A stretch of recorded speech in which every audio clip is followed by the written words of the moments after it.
자, 파트 5 비주얼 아이디에이션의 두 번째 챕터 공부해 보도록 하겠습니다. 자, 두 번째 챕터는 비주얼 아이디에이션 적용이에요.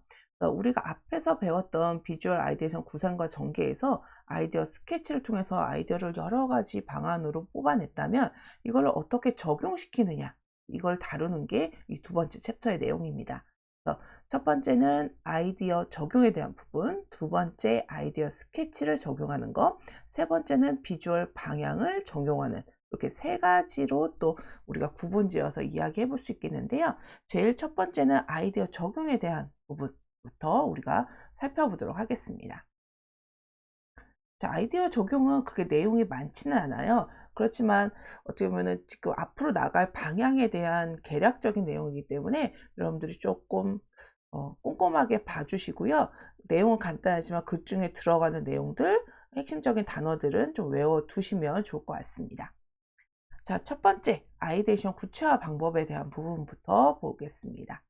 아이디에이션 구체화 방법에는 첫 번째는 스케치 적용을 통한 아이디에이션 구체화가 있고, 두 번째는 아이디에이션을 위한 컨셉트 키워드 도출 방법이 있습니다. 스케치를 앞에서 했었죠. 스케치를 해서 아이디에이션을 구체화하는 거, 그 다음에 아이디에이션을 위한 컨셉트 키워드를 도출하는 방법, 이렇게 크게 두 가지 맥락으로 볼 수가 있어요. 자, 우선은 아이디에이션 구체화하기 위한 방법들을 한번 보도록 하겠습니다. 시각적 직관성을 적용한 아이디에이션, 시각적으로 바로 우리가 알 수 있는 아이디에이션을 얘기하는 건데요. 그래서 뭔가 스케치나 뭐 이런 것들을 얘기하겠죠. 연상되는 이미지를 직관적으로 지시하는 아이디어를 도출해낸다. 이미지 연출을 예측할 수 있는 아이디에이션, 그러기 위해서는 색채 연출이 필요하고 질감과 밀도 연출 등 다각적인 시각화 요소를 도출합니다. 그래야지 보다 더 정확하게 우리가 이 어떤 스케치나 어떤 이미지인지를 빨리 예측할 수 있기 때문에, 더 직관적으로 더 빨리 받아들일 수 있기 때문에 이런 연출이 필요하다는 거죠.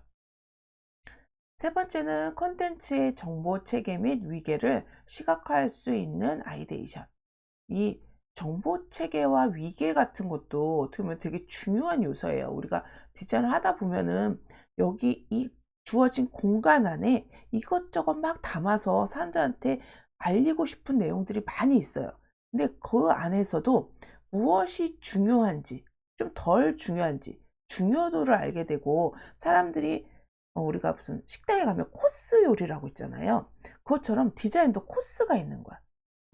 뭐 에피테이저부터 시작해서 메인 디시, 디저트까지 쭉 이어지는 것처럼 이 내가 만든 디자인물을 보고선 사람들이 처음에는 이걸 보고 그 다음에 두 번째 내용, 세 번째 내용, 마무리까지 쭉 이어질 수 있는 위계 질서를 만들어주는 게 되게 사용자 입장에서 되게 좋은 디자인인 거예요. 디자이너로서나 기획자로서도 자기가 전달하고자 하는 내용이 보다 명확하게 전달이 되는 거고, 그래서 이 정보 체계와 위기에 대한 부분들을 우리가 시각화할 수 있는 거, 시각화하기 위해서는 만약 텍스트만으로 본다면 글자의 크기, 큰 글씨부터 작은 글씨까지 쭉 나열할 수 있고, 이미지도 얘를 먼저 봤으면 좋겠다면 이미지를 더 부각되게, 이건 별로 중요하지 않은 이미지다 그럼 좀 작게, 아니면 그레이톤 뭐 이런 식으로 좀 강약을 줄 수가 있잖아요. 그게 바로 정보체계 위계의 시각화라고 볼 수 있습니다. 콘텐츠의 위계를 정하여 가시화하는 아이디어를 도출합니다. 아이디어 스케치 고려 항목을 한번 살펴보면 시험에 많이 나오는 요 항목에 대한 부분들이 주로 중점적으로 나오게 될 거예요. 아이디어 스케치에서 어떤 걸 내가 고려해야 되느냐, 가치와 기능에 대한 부분, 진행 단계에 대한 부분, 크게 세 가지로 가치와 기능, 진행 단계에 따라서 나눌 수 있는데, 또는 기능에 따라서도 또 가치 따로, 기능 따로, 진행 단계, 이렇게 크게 세 가지로 구분해 주면 더 좋을 것 같네요. 이렇게 끊어서 그 고려 항목에 따라서 아이디어 스케치를 좀 고려해 보실 수가 있습니다. 그래서 예를 들어서 가치에 대한 부분을 이야기할 때 우리가 보통 생각해야 될 거는 독창성에 대한 부분이에요. 독창성이라든지 실현 가능성, 실현 가능한지, 독창성만 있다고 해서 좋은 게 아니라 얘가 실제로 실현 가능한가까지 같이 따져봐야 되는 거야. 창의적인 부분하고. 그다음에 기능적인 부분 한번 볼까요? 자, 기능에 대한 부분을 얘기하자면 컨셉트에 잘 맞는가, 우선은 콘셉트가 잘 적용을 할 수 있는지에 대한 부분, 그리고 전체적인 조형적인 부분, 조형성에 대한 것과, 그리고 경제성, 내가 의자를 편안하게 만들겠다고 해서 송아지 가죽에 막 틀은 만약에 무슨 최첨단 메탈릭 무슨 틀에다가 이렇게 만들었다. 안에 있는 스폰지는 뭐 7 레이어가 잡힌 그런 쿠션 솜이다. 그래서 그거를 학생용 의자를 만들겠다. 근데 가격은 1,500만 원. 이러면 어떻겠어요? 이 의자를 과연 사는 사람이 몇 명이나 되겠어요? 아무리 좋은 의자라 하더라도 그거에 맞는 경제성도 생각했죠. 최저의 금액으로 최고의 퀄리티를 만드는 게 우리의 경제성인데, 그런 부분들까지 고려해서 아이디어를 우리가 스케치할 때 고려해서 써야 된다는 거예요.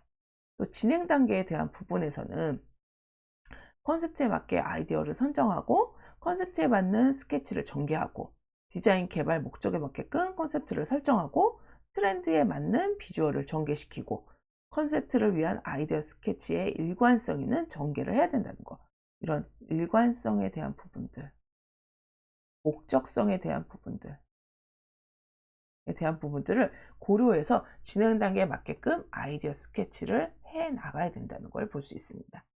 그래서 우리가 이 세 가지 측면으로 우리 항목을 좀 나눠서 디테일하게 보시면 더 좋을 것 같아요. 시험에서는 어떤 단계냐 이런 것도 보지만 그 단계에서 무엇을 중점적으로 고려해야 되는지 그렇게도 나올 수가 있거든요.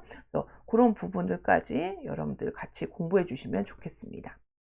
자, 그 다음에 가로 2번으로 넘어가서 아이데이션을 위한 컨셉트 키워드 도출에 대한 부분. 자, 컨셉 키워드가 나왔으면 그거를 우리가 컨셉에 대한 부분들 아이데이션으로 하게 되는데, 우선은 키워드가 나온 거를 가지고선 나중에 아이데이션으로 발전을 시키게 되는 겁니다. 키워드는 보통 마인드맵을 통해서 핵심 키워드를 만들어내거나 아니면 기존에 우리가 여러 가지 아이디어 발상에 대한 부분도 했었잖아요. 스케치도 해봤고 그걸 통해서 키워드를 많이 만들어내고요.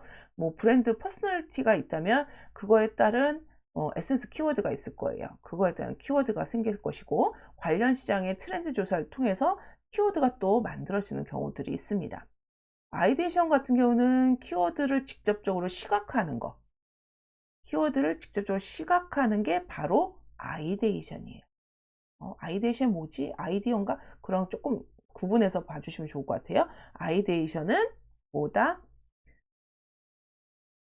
키워드를 시각화시킨 것이다. 키워드를 시각화시킨 것이다 라고 봐주시면 되겠습니다. 그래서 컨셉트를 도출하는 방법, 왜 아이데이션 하기 위해서 라는 거예요. 그래서 아이데이션이 직접적인 시각화라는 거고, 키워드 간의 연관관계를 개념화해서 시각화시키는 거, 키워드를 바탕으로 해서 연산해서 아이디어를 시각화시키는 다양한 방식이 있는데, 기본적으로는 키워드 시각화다 라고 봐주시면 되겠습니다.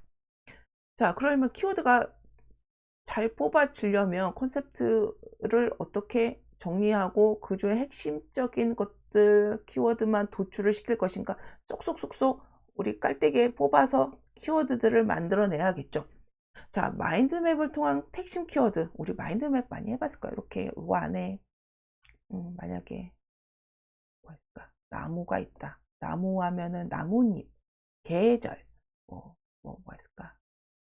목재, 종이 뭐 이렇게 나오고, 그 안에서 또 파생되는 거 뭐 이런 거 마인드맵 많이 봤을 텐데, 그 마인드맵을 통해서 나오는 큰 고리들이 있을 거예요. 우리 그런 것들을 보통 핵심 키워드라고 얘기하는데, 마인드맵을 통해서 키워드 도출 방법을 이용해서 전형적으로 진행하는 키워드 도출 방식이고요. 브랜드 퍼스널리티를 통해서 브랜드 에센스 키워드를 도출하는 거, 또 이거는 두세 개의 브랜드 퍼스널리티 키워드군을 수출해서 시각적 아이데이션을 위한 키워드로 활용하거나 브랜드 특성이 축약된 키워드를 활용합니다. 이미 브랜드가 갖고 있는 퍼스널리티가 되게 강할 때가 있어요. 브랜드마다. 만약에 에뛰드 화장품이다. 그러면 어때요? 되게 핑크핑크스럽고 소녀스럽고 이런 브랜드가 갖고 있는 기본적인 에센스 키워드가 있죠. 그거를 바탕으로 해서 디자인이 더 추가적으로 그때그때 뭐 하나씩 결합이 된 거나 융합을 하면서 또 발전된 키워드를 만들어내는 경우가 있는데, 그런 키워드들을 가지고서 하는 아이데이션 방법들이 또 있습니다. 또 이거를 파생해서 컨셉을 만들어내기도 하고요. 또 관련 시장을 통해서 트렌드 키워드를 만들어내기도 합니다. 문헌 자료, 인터넷 자료 검색 이런 것도 통해서 요즘에 유행하는 마켓의 트렌드가 뭔지, 소비자 라이프 스타일 트렌드가 어떠한지 이런 것들을 아이데이션을 위해서 단서를 뽑아내고 그 조사 내용을 기반으로 해서 컨셉트의 설정을 위한 아이디어로 연결시킨 키워드를 도출하게 됩니다. 무조건 이게 좋다 나쁘다 라고 판가름할 수는 없지만, 어떤 디자인적인 것들은 시대적인 흐름이나 문화적 사회적 영향을 되게 많이 받고 있는 분야라고 할 수 있겠죠. 그래서 마켓 트렌드, 소비자 라이프 스타일에 대한 트렌드 이런 것들이 컨셉 도출에 되게 중요한 역할을 하게 돼요. 그래서 그걸 통해서 우리가 키워드를 추출해 나가는 겁니다.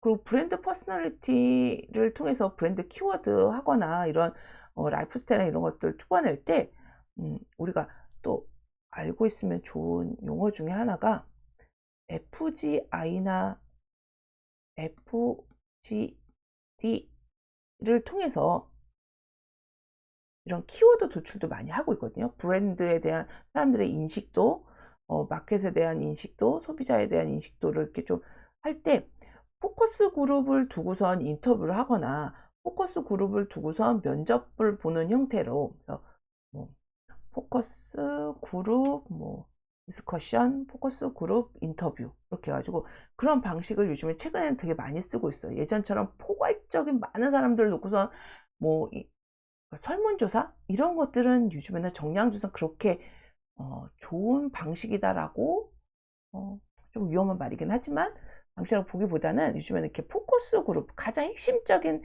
그룹들을 모아놓고선 핵심적인 내용을 디테일하게 질문하고 응답하면서 나오는 도출된 내용들을 컨셉트에다가 되게 많이 반영을 하고 있습니다. 그래서 FGI나 FGD 같은 방식을 되게 많이 쓰고 있다는 거, 그런 용어들도 같이 외워두시기 바랍니다. 간단하게 이번에 섹션 01 아이디어 적용 부분 살펴봤습니다. 자, 그러면 두 번째 우리 섹션은 아이디어 스케치 적용인데요. 이렇게 스케치 적용도 되게 간단하게 볼 수 있으니까 좀 가벼운 마음으로 공부해 보도록 하겠습니다.